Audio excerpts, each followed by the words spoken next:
mere strong recommendation for psychiatric evaluation, which he promptly ignored, choosing instead to interpret it as a recognition of his unique and complex genius. Well, the laundry's in pretty fair shape, Commander. Jawbreaker had conceded dryly before departing, his tone devoid of warmth, though I noted a faint smell of pineapple rum emanating from the linen supply. I expect you to. Address that with extreme prejudice. McGinty, and perhaps ensure your personnel records don't mysteriously sprout references to tropical, interpretive dance troupes, or performance art. My office will be expecting a full report by Monday morning. He had left Finn with a list of tasks that would keep his crew busy for weeks, all designed to instill discipline and remove any lingering theatrical inclinations. Finn, now back in command of the Coral Cat and his beleaguered, recently disciplined crew, grumbled to Plimpton, who was meticulously polishing a brass porthole with a tiny brush. I still can't get over that Bumblebrain's hallucinations. Pip, imagine thinking there were hula girls on a naval base. The sheer absurdity of it all. He paused, a wry smile playing on his lips. Though, to be fair, they were rather convincing hula girls. Spex's hip movements were particularly fluid. Plimpton, nervously clutching his ever-present clipboard, nodded. Oh, I know what you mean, sir. Yes, sir. War does terrible things to a man's mind. Yes, sir, such as the nature of extreme stress, and, in the Commodore's case, advanced paranoia. I'll write that Sweden motor pool a strongly worded memo about oil stains on the uniform, sir. He meant the base motor pool. Plimpton's grasp of geography was, at best, tenuous, often confusing Sweden with southern sector.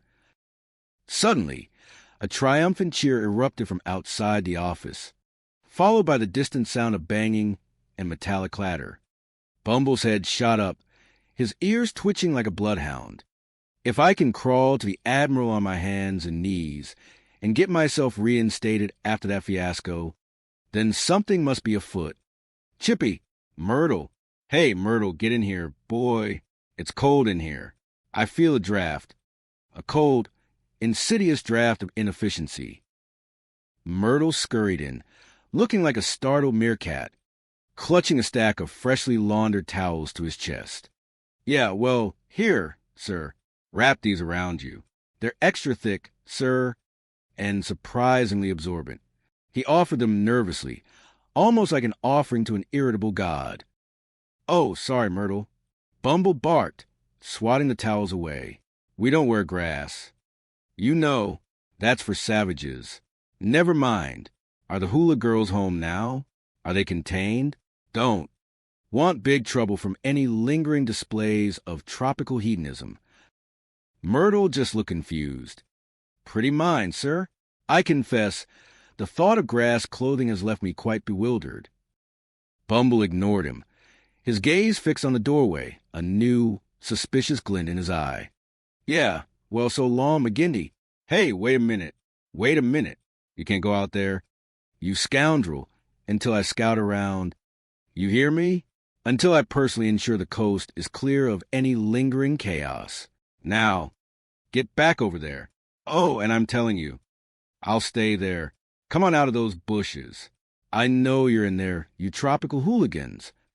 He began to stalk menacingly toward a clump of particularly dense hibiscus bushes outside his window, peering intently into their shadowy depths, convinced he heard illicit giggling.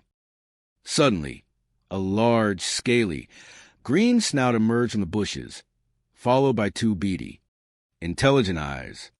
It was a rather impressive alligator, its leathery skin glinting in the harsh sunlight, its gaze surprisingly serene. Bumble froze mid-stride, his jaw dropping so far it threatened to unhinge. Hey, sailor, what are you doing sneaking up on an officer like that? What is your rank? Speak. Man, he squawked, utterly perplexed by the creature's unexpected appearance. The alligator merely blinked slowly, a deliberate reptilian movement, then let out a low, satisfied hiss, exhaling what smelled faintly of digested fish. Oh, sorry, sir. Myrtle stammered, thinking the Commodore was talking to him, shrinking back. "Oh, it's you numbskull." Bumble whirled around to face Myrtle, his attention suddenly shifting, his rage instantly redirected. "It's a numbskull. Are you? What's your name? And don't give me any more nonsense about grass clothing." Myrtle flinched, straightening up.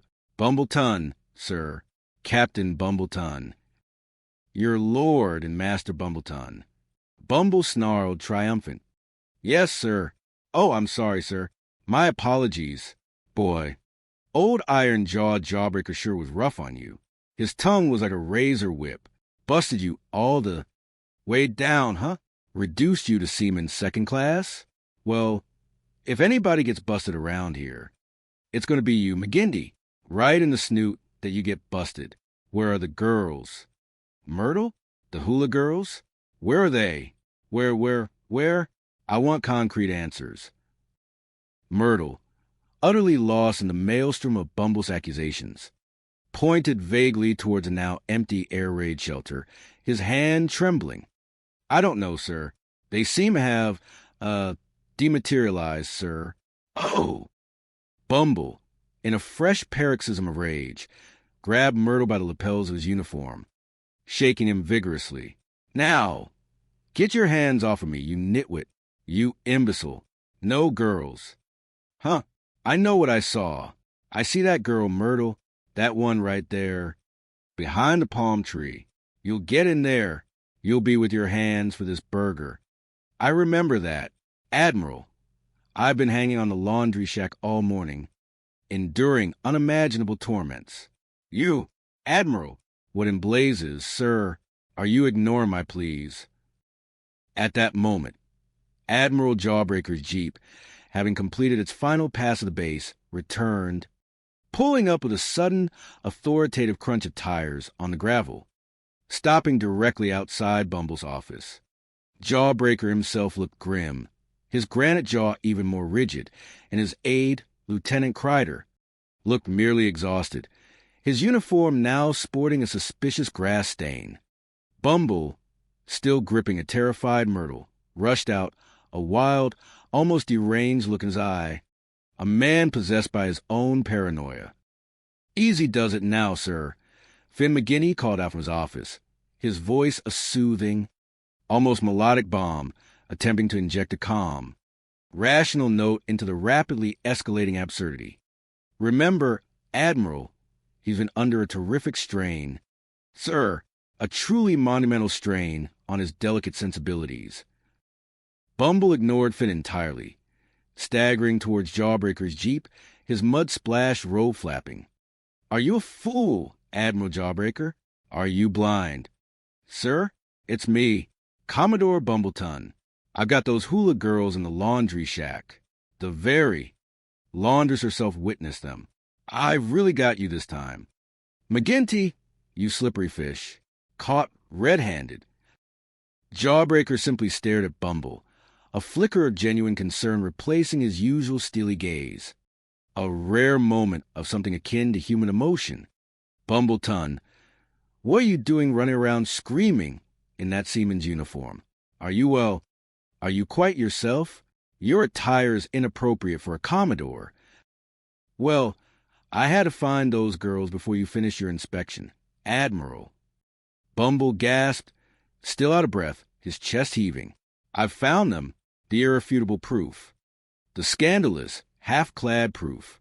Oh, the hula girls, sir." Finn, stepping out of his office, quickly stated, his voice calm and clear, addressing the Admiral with professional concern. "Oh, girls again. Sir, he's worse than ever. Sir, the delirium seems to be intensifying. I'd better get him right back to the infirmary before he causes an international incident with his interpretive dance, delusions, and his general disregard for the peace and quiet of the base." Bumble tried to lunge at Finn, his eyes wild with suspicion. "Get your hands off me, you sneaky traitor." "He's a sneaky traitor. Admiral, collaborating with my enemies. Please, Admiral, you got to take a look at these girls in the laundry shack right now." "Sir, I have visual confirmation. Sir,